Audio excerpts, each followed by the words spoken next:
2019년 9월 15일 하나님께서 우리에게 주시는 말씀은 요한복음 10장 16절에서 21절입니다. 요한복음 10장 16절에서 21절 말씀 봉독 전에 방송 듣는 분 위해서 먼저 광고를 드립니다. 제가 오늘 예배 마치고 저녁 비행기로 우리 총회 임원회가 일본에서 있어서 일본으로 좀 출타를 해야 합니다. 우리 일본에 있는 우리 한국 교회들은 굉장히 약합니다. 일본 교회 자체가 약합니다만 도시 전체에 교회가 없는 도시가 더 많습니다. 교회가 있는 도시보다. 그래서 교회를 세우는 게 급선무다 보니까 교회들이 하나하나가 아주 어렵습니다. 우리 교단에 소속된 교회가 한 50개쯤 되는데 당회가 있는 교회가 한 군데도 없습니다. 그래서 어쩌면 노예를 폐쇄해야 될 지경이 돼서 이번 임원회가 가서 현장을 좀 점검하고 돌아보고 또 선교사님들 좀 섬기고 그렇게 오려고 합니다. 마음이 참 무거운데 선교사님들 일본에서 지금 망가진 한일 관계도 안 좋고 해서 사회가 힘드실 텐데 노예까지 폐쇄되면 좀 어떡하나 좀 걱정이 좀 됩니다. 그래서 제가 몇 교회나 다닐지 모르겠습니다만 일본 선교지 좀 가서 보고 좀 선교사님들 격려도 좀 하고 그렇게 돌아오기 위해서 한 2주간 정도 휴가를 가도록 그렇게 했습니다. 그래서 혹시 방송 설교 듣는 분들은 2주 제가 설교를 못하니까 착오가 없기를 바랍니다. 말씀 봉독에 올리겠습니다. 또 이 우리에 들지 아니한 다른 양들이 내게 있어 내가 인도하여야 할 터이니 그들도 내 음성을 듣고 한 무리가 되어 한 목자에게 있으리라. 내가 내 목숨을 버리는 것은 그것을 내가 다시 얻기 위함이니 이로 말미암아 아버지께서 나를 사랑하시느니라. 이를 내게서 빼앗는 자가 있는 것이 아니라 내가 스스로 버리노라. 나는 버릴 권세도 있고 다시 얻을 권세도 있으니 이 계명은 내 아버지에게서 받았노라 하시니라. 이 말씀으로 말미암아 유대인 중에 다시 분쟁이 일어나니 그 중에 많은 사람이 말하되 그가 귀신 들려 미쳤거늘 어찌하여 그 말을 듣느냐 하며 어떤 사람은 말하되 이 말은 귀신 들린 자의 말이 아니라 귀신이 맹인의 눈을 뜨게 할 수 있느냐 하더라. 아멘. 고대 인도의 중인도 지역의 쿠르족으로 구성된 히스타나푸라라는 왕국이 있었습니다. 그 왕국에 트르타라슈토라라는 황태자가 있었는데 다음에 왕이 될 사람이었는데 불행하게도 맹인이었습니다. 앞을 보지 못하니까 왕이 돼서 왕 직무를 수행할 수가 힘들었겠죠.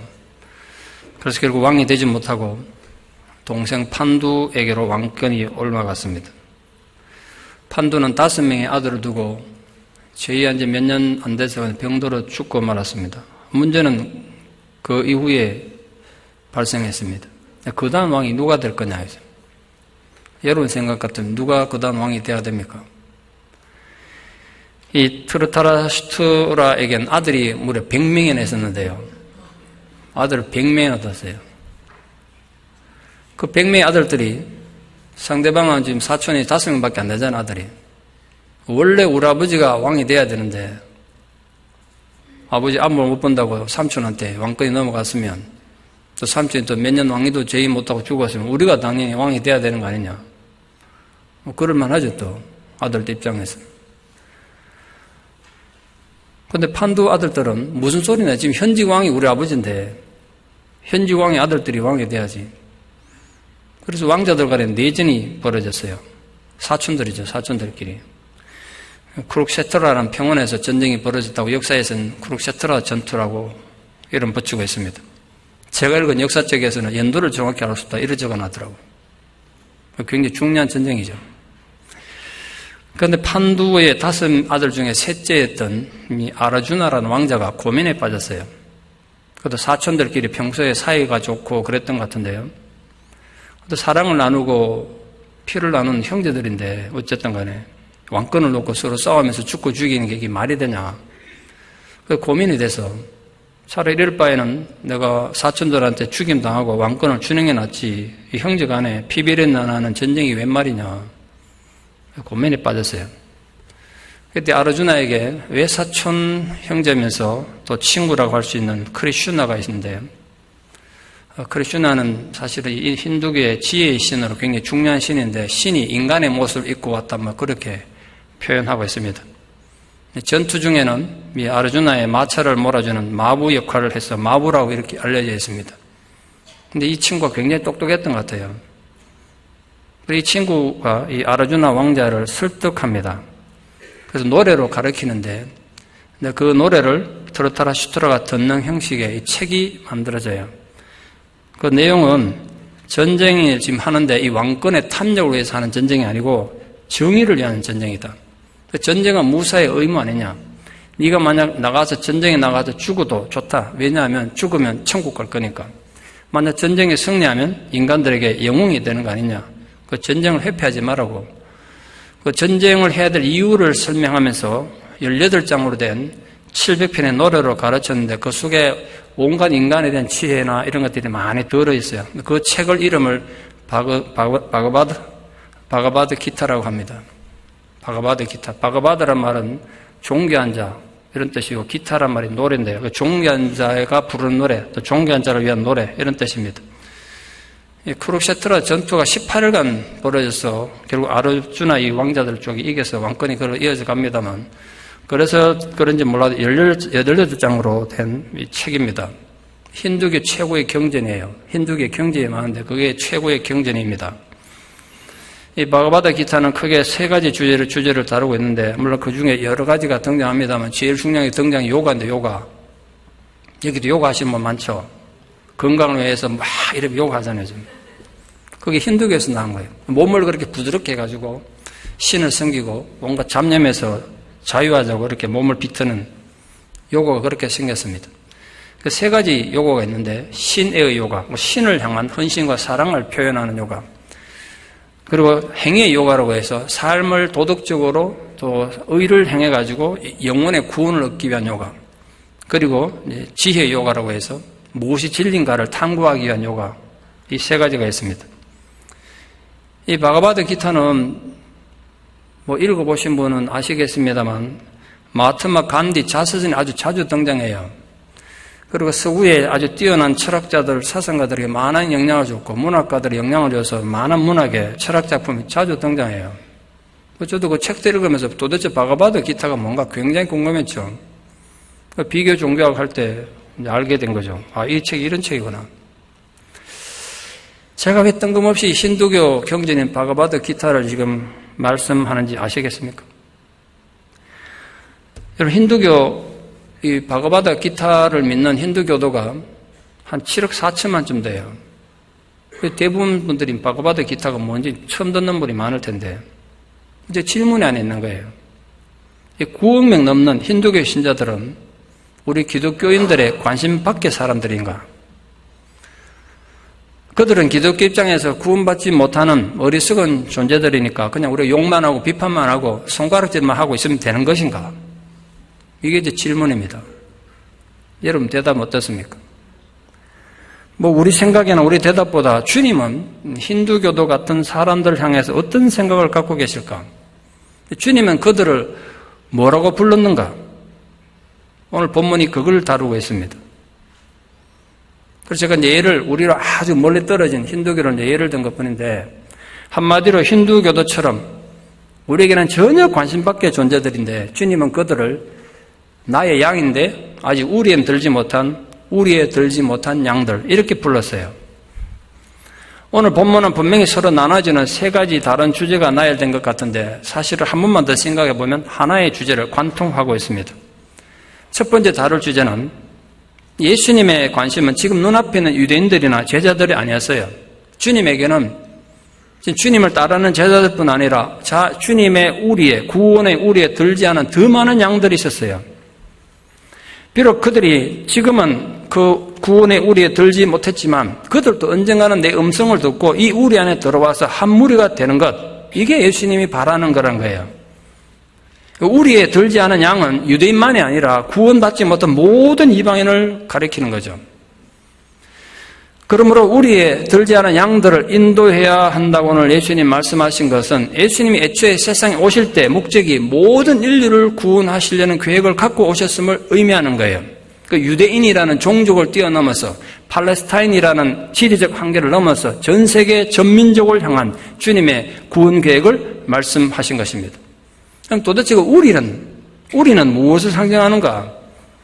뭐 어떤 신학자들은 유대교라고 그러기도 하고 어떤 분들은 교회라고 그러는데 제가 보기엔 둘 다 아닌 것 같아요. 그 우리는 유대교나 교회 같은 눈에 보이는 어떤 장소적인 문제가 아니라 하나님의 구원의 약속, 예수 그리스도의 희생의 언약, 이런 걸로 봐야 성경적인 게 아닌가 이렇게 생각합니다. 왜냐하면 유대교는 전적으로 예수님을 부정했기 때문에 이 구원을 위한 우리가 절대로 될 수 없죠. 또 하나 교회 또한 불완전하기 때문에 주님의 우리가 되는데 문제가 많아요. 그래서 구원을 향한 하나님의 약속이 우리다. 저는 그렇게 봅니다. 중요한 것은 우리에 들지 않은 양들 향한 주님의 마음이 어떤 것이었는가, 그걸 우리가 아는 게 중요해요. 우리에 들지 못한 그들이 비록 복음도 모르고 우상이나 섬기고 비도덕적이고 미개한 삶을 산다고 해도 이미 그들도 구원받은 우리들이랑 똑같이 하나님께는 소중한 존재란 거예요. 여러분 그러면 막 기분 나쁘십니까? 나 힘들게 예수 믿는데 예수 믿는 나나 저 마음대로 인생 낭비하고 사는 저 사람들이나 하나님께 똑같은 존재다 그러면 막 화가 나십니까? 예수님 분명히 그를 불렀어요. 내 양인데 아직 우리에는 들어오지 못한 바깥에 있는 우리 밖의 양 이래 불렀잖아요. 그러니까 제가 오늘 멀리 떨어져 우리 한 번도 생각 잘 안 해본 힌두교에 대해서 말씀을 드렸는데 그런 이교도에 대한 옹졸한 마음을 갖지 말란 거예요. 회교도뿐 아니라 다른 종교를 믿는 자들에 대해서 적개심을 가지거나 저 어리석은 인간들이라고 함부로 그냥 욕이나고 비판만 하는 건 예수님 의도와는 전혀 다른 거예요. 예를 들어서 한 아버지에게 아들이 10명 있었는데 팔순잔치가 벌어졌습니다. 다른 자식들은 다 왔는데 한 아들이 연락도 없고 오지를 않았어. 함께 모인 아들 9명이 아버지 앞에 둘러앉아가지고 이게 오지 않은 아들, 소식도 없는 아들 욕하면서 막 저주하는 거예요. 그럼 그 듣는 아버지 마음이 기쁘겠습니까? 이게 오지 못한 자식 저주하고 욕하는 게 아버지가 기쁘겠냐고. 아버지 입장에서는 오지 못한 그 아들이 더 걱정되지 않겠습니까? 우리에 들지 않은 양들에 대한 주님 마음이 바로 그런 거예요. 그러니까 세상에 대해서 도덕적 우울감을 젖어 사는 게 우리 목적이 아니에요. 세상은 저주의 대상이 아니에요. 하나님이 그 세상을 지극히 사랑하셔서 독생자를 주셔서 죽게 하신 그 세상이라고요. 그러나 유대인들은 일반적으로 자신들만 하나님께 선택받았다는 견고한 영적 우울감을 집단적으로 가지고 사는 거 잘 아시죠? 다른 민족들은 기껏해야 자신들 노예가 되거나 아니면 그냥 이 세상에서 멸망당해서 제거돼야 될 대상쯤으로 생각했습니다. 그렇게 믿었다고요. 그런데 예수님은 그 이방인들도 주의 양으로서 우리에 들어와서 한 양무리가 될 날이 올 것이라고 오늘 선언하신 것입니다. 예수님 이 말씀은 지금 예수님을 적대시하는 유대인들만을 위해서 하신 말씀은 결코 아니죠. 어떤 면에서는 제자들을 가르치고 싶은 마음이 더 컸던 것 같습니다. 왜냐하면 예수님 제자들은 우리에 들지 않은 양들에 대해서 아무런 관심이 없었어요. 예수님이 이렇게 말씀하신데도 아무 관심이 없었어요. 그들은 심지어 예수님으로부터 너희들은 땅끝까지 이르러 내 증인이 되어야 한다라는 지상 명령을 직접 들었음에도 불구하고 복음을 이방인에게 전하는 걸 거부했어요. 심지어 그들은 오순절날 성령을 받고 뜨거운 영적 열정을 가지고 복음을 선포하다가 체포돼 가지고 감옥에 가서 매를 맞는 이런 어려움을 겪으면서도 이방인에게 복음을 전한다는 건 상상도 못했어요. 구원은 단지 유대인들에게만 주어진 것이고 예수님이 남긴 이 최후 명령도 유대인들만을 위한 것으로 생각했습니다. 그래서 그들은 이방인들과 함께 밥 먹는 것 자체를 금지했어요. 사도행전에 이런 게 기록되어 있습니다. 심지어 베드로가 본인은 가기 싫었습니다만 이방인인 고넬료 집에 성령의 강요에 의해서 억지로 가서 세례지고 같이 밥 먹고 왔거든요. 그 예루살렘 교회가 난리 났어요. 어떻게 이방인 집에 갈 수 있냐고. 어떻게 이방인과 밥을 먹을 수 있냐고. 그 예루살렘 교회 장로들이 공격하니까 베드로가 도망갔다는 내용이 기록되어 있다고요. 기독교인이 자칫하면 복음의 이름으로 이렇게 옹졸할 수가 있어요. 우리는 당시 예루살렘 교회 성도들처럼 옹졸한 부분은 없습니까? 이 교회 안에 있는 우리는 구원받은 거룩한 사람들이고 저 바깥의 사람들은 전부 죽음 마땅한 죄인처럼 혹시 생각하고 있지는 않습니까? 신앙이 이 도덕적인 우울감의 흉기가 될 수 있다는 건 우리에게 큰 경고가 아닐 수 없습니다. 참 부끄럽습니다만 저는 어릴 때부터 기독교 문화에서 자랐기 때문에 이 흑백 논리, 이 이분법 논리에 굉장히 오래 젖어 살았어요. 교회 안에 있는 나는, 예수 믿는 나는 도덕적 우월하고 영적 우월한 존재고 저 하나님 믿지 않는 저 사람들은 주일이 돼도 교회도 갈 줄 모르는, 예배도 드릴 줄 모르는 저 인간들은 정말 천박하고 저주받은 존재라고 그렇게 생각했었어요, 제가. 그게 얼마나 잘못된 제가 깨닫게 된 거죠. 혹시 여러분 중에도 예배 들어온 우리는 우월한 존재고 오늘 이 거룩한 주일날 예배도 드리지 않고 골프나 치러 가는 그 인간들은 저주받은 인간, 이렇게 생각하는 분 계신다면 생각을 바꾸셔야 돼요. 주님은 그런 뜻으로 말씀하지 않으셨어요. 최근에도 인류 최후의 종말을 피하기 위해서 전 재산을 팔아서 교주에게 바치고 피지로 피난 갔던 이단의 사건들이 뉴스에 여러 번 보고됐죠. 그 은혜의 교회라는 교회인데 이름이 교회가 또 은혜로 교회예요. 그 교주 이름이 신옥주 목사는 여자 목사인데요. 교인들에 대한 폭력과 횡령죄로 지금 6년 징역받고 감옥 갔지만 아직도 피지에 있는 400여 명의 교인들은 돌아오지 못하고 있습니다. 돌아오고 싶어도 올 수가 없어. 가족들끼리 서로 때리게 해가지고 가정이 해체되고 전 재산을 잃어버려서 삶의 기초를 잃어버린 사람들이 많습니다.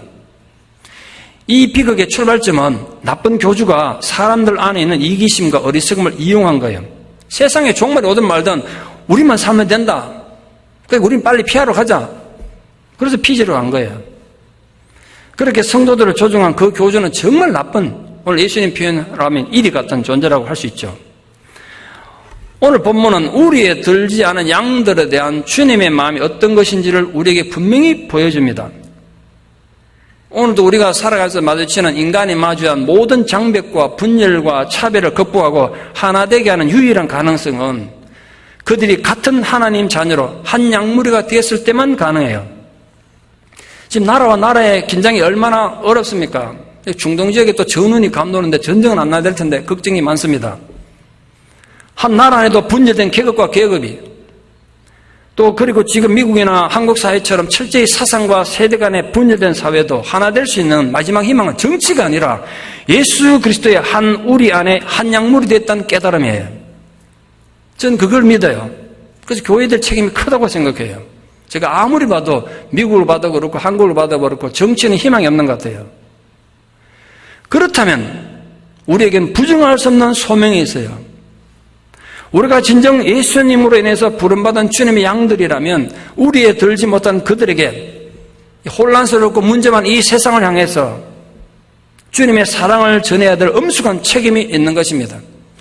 그건 단순히 우리 교회 교인들 숫자를 늘리기 위해서가 아니라 주님을 위해서 그렇게 해야 하는 거예요. 물론 교회 안에도 우리에 들지 못한 양들이 많습니다.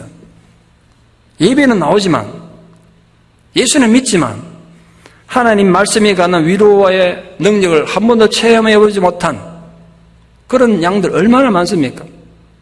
예수 안 믿는 거 아니에요. 교회 안 다니는 거 아니야. 그럼 아직 우리에 들지 못한 양들이 많단 말이에요. 그들은 교회 안에서조차도 하나님께서 그들을 얼마나 사랑하시는지 알지 못합니다. 그러므로 여러분 교회 안에서라도 나와 다른 생각을 가진 교인들 부디 원수를 생각하지 마세요. 저주받을 존재를 생각하지 마세요. 어쨌든 그도 구원받아야 될 주님의 양이란 말이에요. 우리가 그냥 미워하고 저주해야 될 대상이 아니에요. 예수 안에서 하나가 되는 것이 기독교의 가치입니다. 사상도 다르고 사회적 신분도 다르고 취미는 물론 삶의 방식도 완전히 다른 사람들이 예수 안에서 하나가 되는 건 놀라운 기적이지 않습니까? 교회는 그 하나됨의 생명이 있습니다. 그러므로 나와 생각이 다른 사람들은 무조건 멀리하지 마십시오. 우리는 예수 안에서 하나된 한 무리이기 때문에. 에거턴 영이라는 선교사님은 아메리칸 인디언에게 선교했던 최초의 선교사입니다. 그분이 가신 지역이 지금 캐나다 지역인데 그 캐나다 지역의 서스케츄원이라는 지역에 가서 인디언들에게 복음을 전했습니다. 이분이 복음을 전했더니 인디언 추장이 이 선교사님 물었습니다. 당신은 지금 위대한 정신을 우리 아버지라고 불렀는가? 인디언에게는 하나님이나 용어가 없어서 이걸 위대한 정신으로 이렇게 번역해야 했어요. 이것전 선교사님이 그렇다고 대답했습니다. 추장이 말하기를 그건 참 새롭고 흥미로운 말이네. 우리는 그 위대한 정신을 결코 아버지라고 생각해 본 적이 없어. 우리는 천둥 소리 속에서 그를 들었고 번개 속에서 그를 봤고 폭풍과 눈보라 속에서 그분을 느꼈을 뿐이요.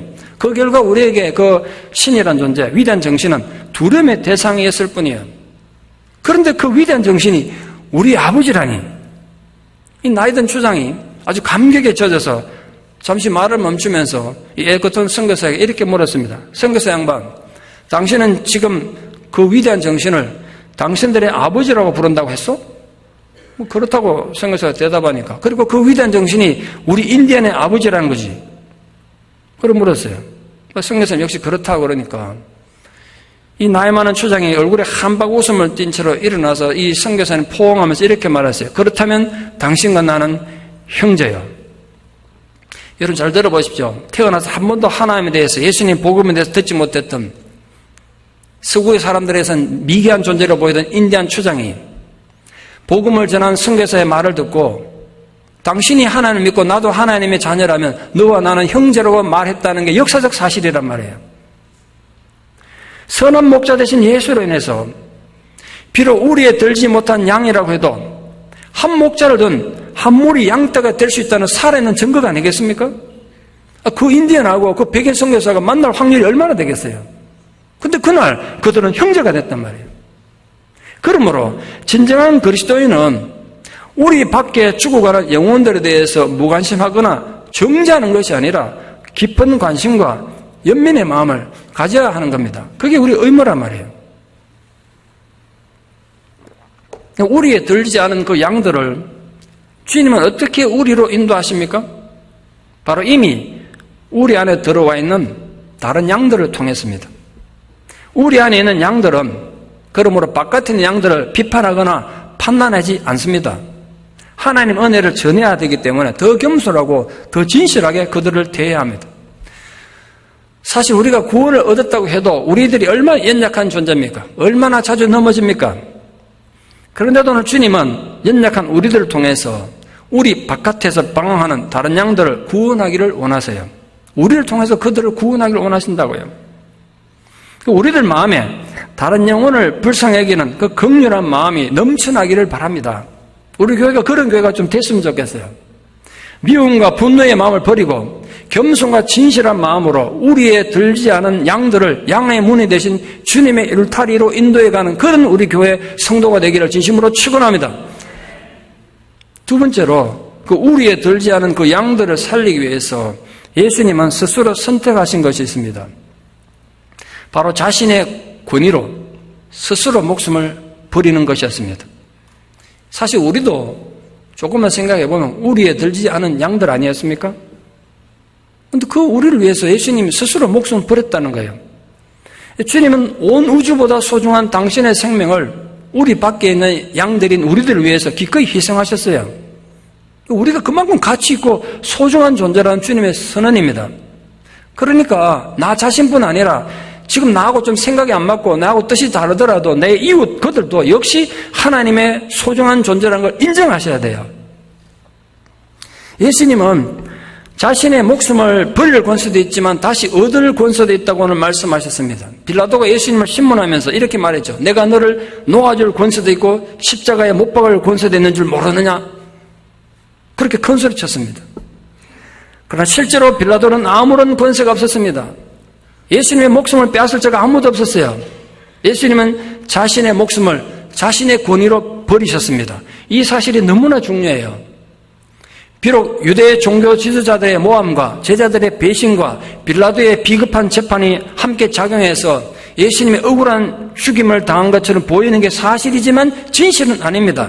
진실은 예수님이 스스로 목숨을 버렸다는 점이에요. 만약에 예수님이 스스로 목숨 버리지 않고 어쩔 수 없이 이렇게 억울한 죽임을 당했다면 그 죽음은 대속의 죽음이 될 수 없어요. 그 죽음은 인간의 죄를 위한 속죄 근거가 될 수 없다고요. 그냥 인간의 희생양이 됐을 뿐이지. 예수님의 죽음이 역사 속의 수많은 영웅들의 죽음과 본질적으로 다른 점은 예수님은 죽임을 당한 것이 아니라 스스로 자신의 권세로 죽음을 선택하셨다는 점입니다. 그런 점에서 오늘 본문에서 아직 우리 안에 들지 않은 양들 위해서 죽음을 스스로 선택하셨다는 예수님 선언은 인류 역사의 운명을 바꾸는 대선언이다. 저는 그렇게 생각합니다. 인간은 결코 죽음의 권세를 벗어날 수 없지 않습니까? 그러나 예수님이 오늘 분명히 선언하셨습니다. 나는 목숨을 버릴 권세일 뿐 아니라 내가 목숨을 버릴 권세가 있을 뿐 아니라 다시 얻을 권세, 즉 부활의 권리도 갖고 있다고 선언하심으로써 죽음을 이기고 초월하셨습니다. 그 결과 그를 선한 목자로 믿고 따르는 양들도 죽음의 문은 언젠가 다 지나가겠지만 부활이라는 진정한 푸른 초장 10만 원 물가로 인도하시는 것입니다. 그러게 우리는 우리 사랑하는 가족들의 예기치 못한 죽음 앞에서 슬픔과 눈물로만 삶을 마감하지 않을 수 있습니다. 왜 그렇습니까? 우리의 선한 목자이신 분이 스스로 목숨을 버리심으로써 죽음의 권세를 깨뜨리셨기 때문입니다.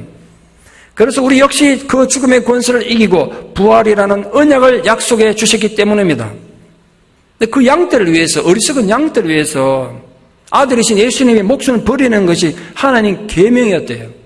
본문에 분명히 그렇게 됐죠. 하나님 계명이었다. 예수님 그 뜻에 순종하셨습니다. 그 순종의 힘은 사랑이었습니다. 예수님의 죽으심과 부활과 구속사건 전체가 사랑에 근거하고 있습니다. 그 근세와 능력으로 우리는 죽음의 공포로부터 자유할 뿐 아니라 실제로 죽음으로부터 자유할 것입니다. 링컨 일대기에 나오는 사건입니다. 링컨이 젊어서 군대에 있을 때인데요. 한 늙은 인디언이 이 링컨이 있는 군대가 주둔하고 있는 지역, 백인 지역으로 들어왔어요. 이 인디언 노인은 백인 지역의 용무를 보러 와서 안전을 증명하는 증명서를 갖고 있었지만 인디언들의 적개심을 가진 몇 명 병사가 달려들어가지고 정면서 찢어버리고 총으로 쏴 죽이려고 그랬어요. 그 순간 링컨이 달려나가서 인디언 노인 앞을 가로막아 팔을 벌며 이렇게 외쳤습니다. 먼저 나를 죽여라! 그걸 소리쳤어요. 차마 링컨을 향해서 총을 쏠 수 없었던 군인들은 총을 내려놔갖고 그 덕분에 인디언 노인은 무사히 살아서 돌아갈 수 있었습니다. 그리스도의 십자가이면 우리에게 그런 의미가 있습니다. 우리가 죽을 수밖에 없는 상황인데 예수님 십자가 때문에 우리가 살아난 거예요. 스스로 목숨을 버린 주님의 권세는 그런 면에서 어떤 상황에서 우리 생명을 책임진다는 뜻이에요.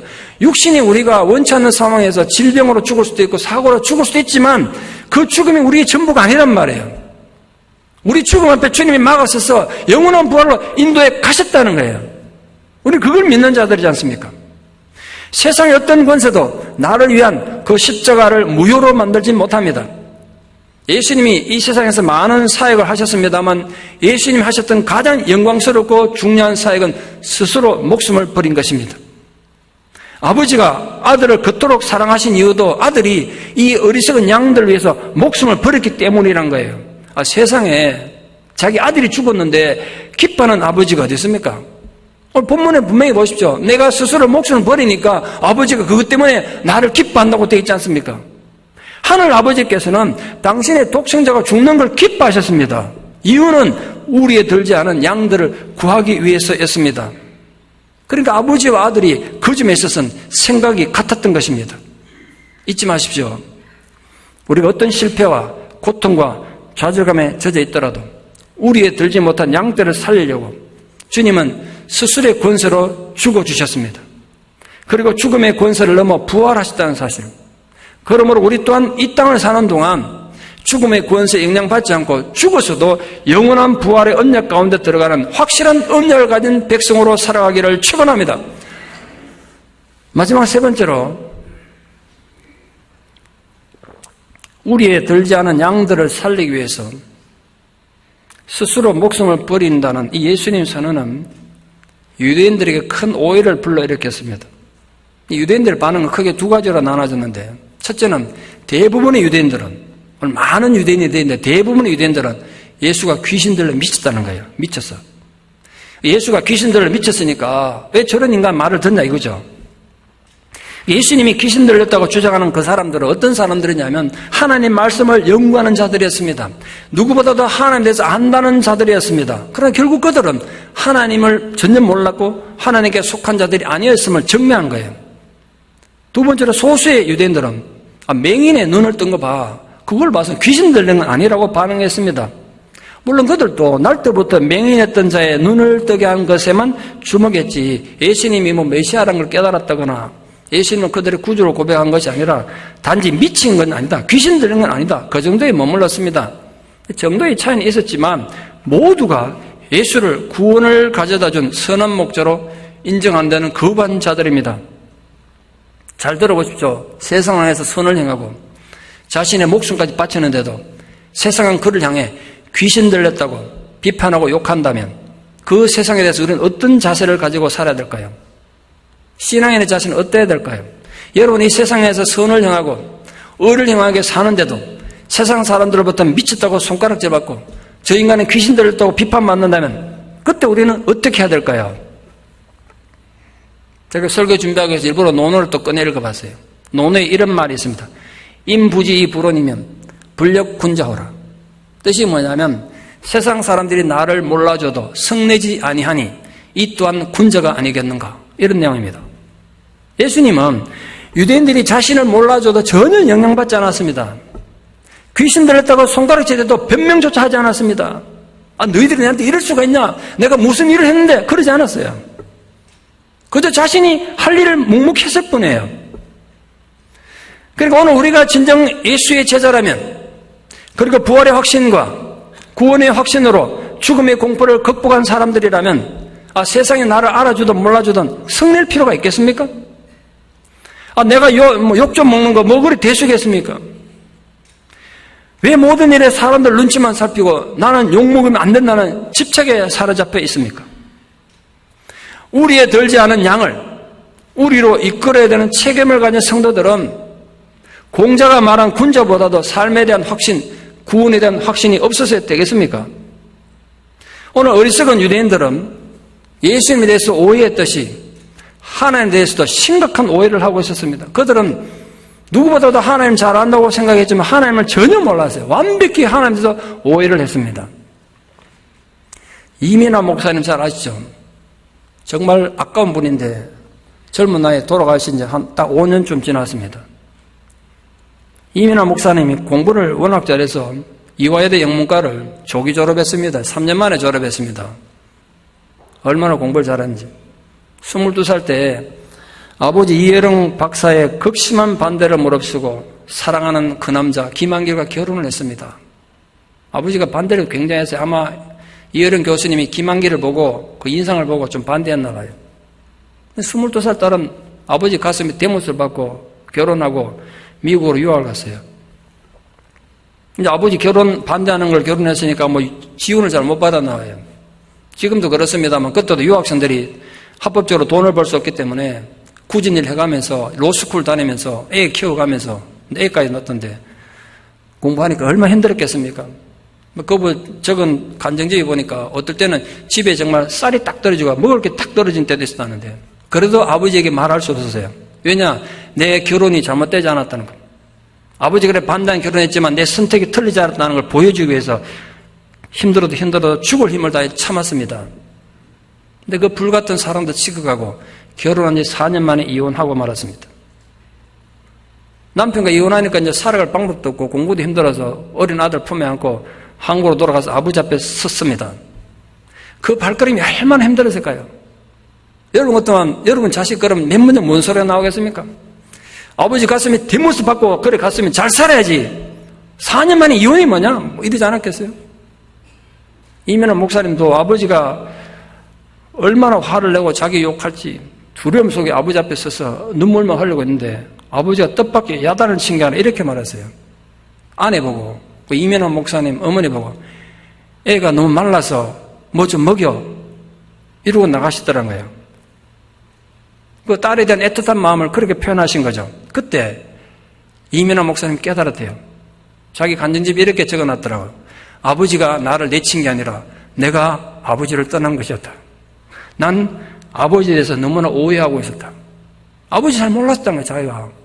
자기를 되게 미워하고 막 힘들어한 줄 알았는데 그게 아니었다는 거예요. 우리는 그렇게 하나님에 대해서도 오해하면서 합니다. 예수님에 대해서도 오해를 합니다. 언제나 주님 말씀이 선포되고 나면 그것을 사랑해서 받아들이는 자들도 있지만 그것을 미워해서 받아들이지 않는 자들은 나눠지죠. 그건 지금도 마찬가지입니다. 우리 기독교도 많은 오해를 받고 있습니다. 세상에 오해를 받고 있잖아요. 입으로는 믿는다고 하면서 자신들의 이익은 무섭게 챙기는 야비한 인간으로 세상에서 지금 오해받고 있습니다. 실제로 많은 교인들이 교회를 다니면서도 하나님의 언약 관계에 들어오는 거 주저합니다. 교회 가서 일하는 거 손해본다고 생각하죠. 내 할 일이 얼마나 많은데 이기적인 생각하죠. 이유는 한 번도 하나님의 사랑을 체험해 본 적 없기 때문에. 저 자신도 그래요. 제가 정말 하나님의 사랑을 느끼고 하나님 나를 사랑한다는 느낌 가진 건 예수 믿은 지 40년도 지나서 했어요. 목사 되고 10년이 지나서 했어요. 지난번 헝가리 다뉴브강 유람선 사고로 한국인 관광객들이 많이 죽은 가슴 아픈 사건이 있었지 않습니까? 뭐 어느 죽음이 가슴 아프지 않겠습니까만 그때 정말 제 가슴 아프게 했던 사연은 맞벌이를 하던 딸이 자기 아들을 돌봐주는 친정 부모님이 너무 고마워서 친정 부모님 연세도 많고 몸도 안 좋으신데 이 딸을 위해서 손주를 돌봐줬더라고요. 그 효도 한다고 부모님 모시고 아들 데리고 딸이 왔다가 가족이 다 죽었어요. 참변을 당했죠. 그래서 제가 지금도 설교하면서 그 남편이 앞으로 어떻게 살까 생각하는 게 참 가슴 아픈데요. 일가족 다 잃고 남편 혼자 살아남아서 앞으로 어떻게 살겠어요?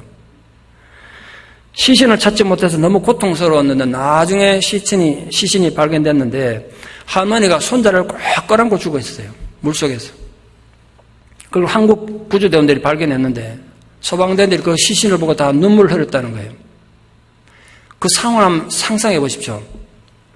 혼탁한 차가운 그 강물에 빠졌는데 죽어가면서 손자를 끌어안았을 때 그 할머니 심정이 어땠을까?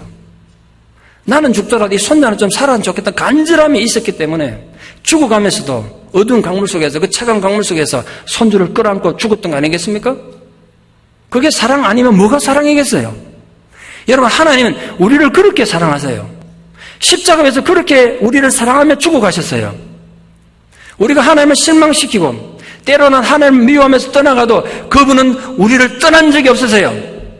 우리가 하나님을 외면해도 그분은 결코 우리를 외면한 적이 없으세요. 여전히 우리를 끌어안고 죽어가며 사랑하고 계십니다. 하나님은 우리가 이 세상의 모든 미움과 정오를 극복하고 그렇게 사랑하며 존경하며 행복하고 아름답게 살기를 원하세요. 형제끼리 원수가 돼가지고 정오하면서 잘 살아봤자 무슨 의미가 있겠습니까? 인간의 마음에 누구나 분노가 있습니다. 세상을 살아가면서 받은 상처 때문에 그렇죠. 그래서 서로를 잘 믿지 못합니다. 해결 방법은 하나밖에 없습니다. 우리를 위해 죽으신 주님의 십자가뿐입니다.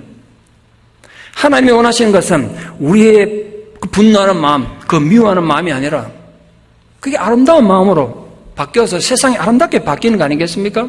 교회는 사람을 바꾸는 것입니다. 이전과는 전혀 다른 새로운 가치관을 가진 사람이 되도록 하는 것입니다. 그러나 실상은 교회에서도 사람은 잘 변하지 않죠. 우리 좀 솔직하게 얘기합시다.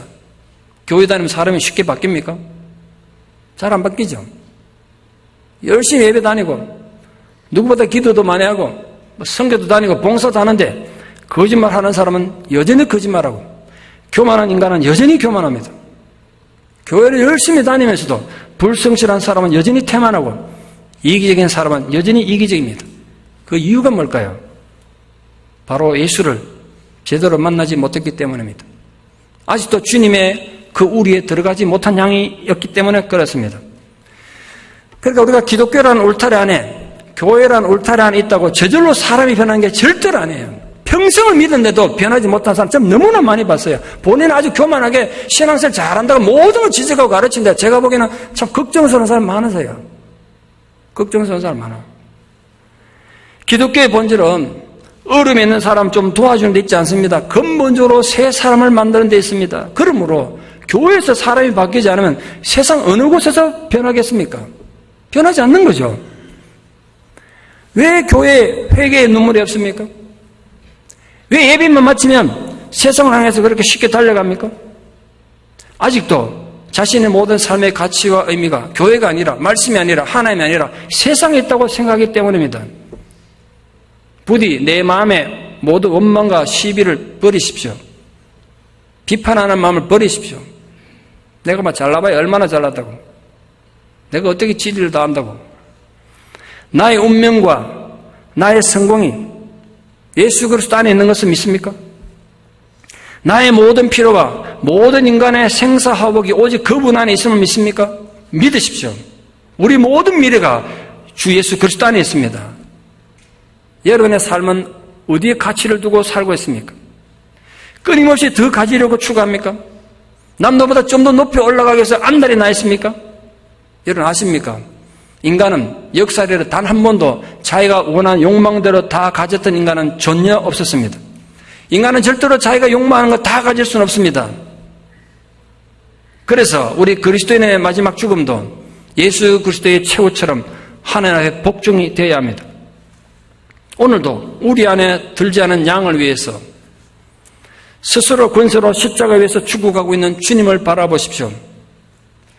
주님이 그렇게 죽으셨으므로 우리는 결코 세상에 대해서, 예수 믿지 않는 그들에 대해서, 다른 종교인들에 대해서 우월감을 가져서는 안 됩니다. 더 겸손하고 더 진실된 마음으로 나를 향한 하나님 아버지 사랑 안에서 인생의 가치와 신앙의 가치를 올바르게 깨닫고 삶을 변화시켜 나가는 주님의 위대한 제자들 되기를 진심으로 축원합니다. 기도드리겠습니다. 아버지 하나님, 아무런 소망도 없이 죽음의 고통 가운데 살던 저희들을 선한 목자 되신 주님께서 광야 같은 세상에서 우리를 찾아서 우리 안에 데리고 가 주의 자녀 삼아 주셨습니다. 그러므로 우리 또한 주님이 그토록 사랑하시고 관심을 가지시는 우리의 들지 않은 양들에 대하여 관심을 가지게 해주시고 우리의 들지 않은 양들을 우리 안으로 인도해야 될 소명이 있다는 것을 깨닫게 하여 주시옵소서. 모든 것을 희생하며 스스로의 권위로 나를 위해 십자가에 죽으신 주님을 생각하면서 우리가 분명한 하나님 사랑을 깨닫고 그 사랑 안에서 삶을 변화시켜 나가는 은혜로운 주의 제자들 되게 도와주시옵소서. 예수님 이름 받들어 기도드리옵나이다. 아멘.